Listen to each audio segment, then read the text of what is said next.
Жалал-Абад мамлекеттик университети, Жалал-Абад колледжи. Предмет: математиканын башталгыч курсунун теориялык негиздер жана математиканы окутуу усулу.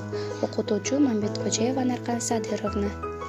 УКМ контрактордун 8 тайпасынын студенти Талайбек кызы Айтунук.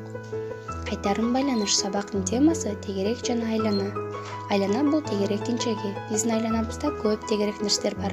Анын кээ бири тегеректи элестетет. Булардан нан, медаль жана тыйын, лимон кесилмеси, кээ бир жемиштерди алма, дарбыз жана башкалар.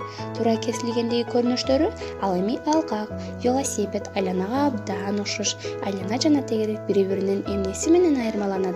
Тегерек бул айлана менен чектелген бөлүк. Ал эми бул тегеректин жеги. Айлана сызык. Анын сүрөтүн стаканды кагазга коюп, айланда ичке сызык менен сызып жүйүүгө болот. Тегерек айлана менен чектелген тегиздиктин бөлүгү. Бул айлананын борбору менен радиусу. Тегеректин да борбору жана радиусу болот. Айлана борбор деп аталуучу кандайдыр бир о чекиттен баардык чекиттери бирдей алыстыкта жаткан тегиздиктеги туюк ири сызык. Биз айлананы циркуль менен чыza алабыз. Циркуль латын тилинен circulus деген сөзүнөн алынган. Тегерек деген маанини түшүндүрөт. Айлананын так ортосундагы чекит борбор деп аталат. Айлананын борборунан чегине чейин жүргүзүлгөн кесимди радиус деп аталат. Айлананын бир чегинен экинчи чегине чейин борбор аркылуу кесип өткөн кесимди диаметр деп аталат. Айланага көптөгөн диаметр жүргүзүүгө болот.